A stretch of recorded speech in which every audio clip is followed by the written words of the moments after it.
If you've gone out hiking or exploring, odds are you've either seen or heard the Pinyon Jay.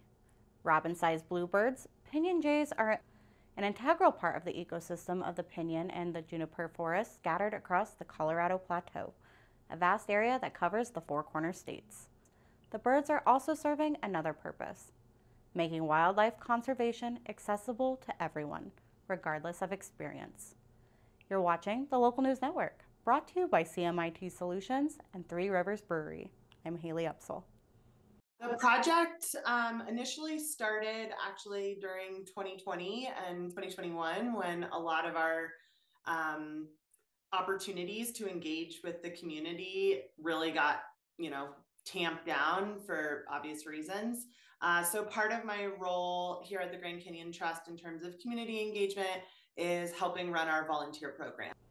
The Grand Canyon Trust, an organization dedicated to safeguarding the Grand Canyon and the Colorado Plateau, while supporting the rights of its native peoples, began looking at different projects that could utilize the volunteer base the Trust has developed over the years.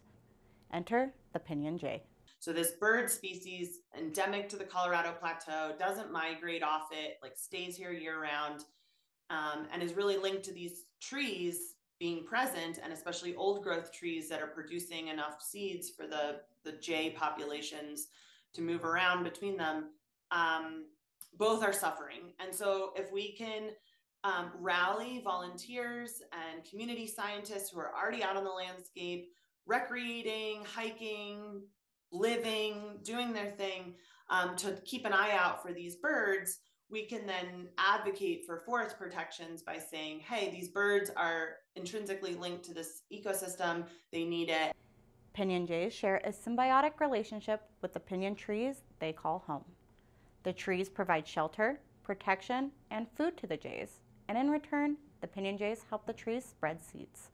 Pinyon Jays can cache up to 20,000 seeds in a season, and while they remember 90 to 95% of their caches, the forgotten seeds help the pinyon forest continue to grow and thrive. And we can use the sort of bird as a proxy protector for large landscape scale protection across the Colorado Plateau where we see these proposed projects. And so you can really hone in on where are these birds utilizing the ecosystem. Over the course of the last few years, there have been a number of removal operations in and along the Colorado Plateau, where the pinyon forests and the Pinyon Jays primarily live. The projects range from sustainable operations to large-scale removal operations with often negative impacts on the surrounding lands and ecosystems. Pinyon Jays have experienced a decline in numbers of the last couple of decades, and while the direct cause is unknown, projects like this are assisting in the gathering of data to develop a better picture of the overall ecosystem.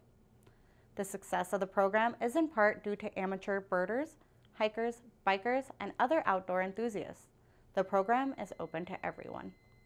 The other pieces to know for going out and participating in this project is you probably need a smartphone, which most of us carry anyway. You don't need connectivity during your hike. You can do this all in an offline situation. You need to create an eBird account. We have a pretty incredible training website that we've created with videos and how-to and really dynamic interactions, a little training quiz to make sure you're ready to go. And all of that takes about an hour. And so once you go through the training, we're here for you. And I frequently answer email questions, but I'm very responsive to that. And then you go out and listen for the birds. Already, data from the Pinyon Jay project has helped to protect over 30,000 acres of forest in the Grand Staircase Escalante National Monument in southern Utah. Find information and the training materials to start your summer of Pinyon Jay enjoyment at the Grand Canyon Trust's website. Thank you for watching this edition of the Local News Network. I'm Haley Upsall.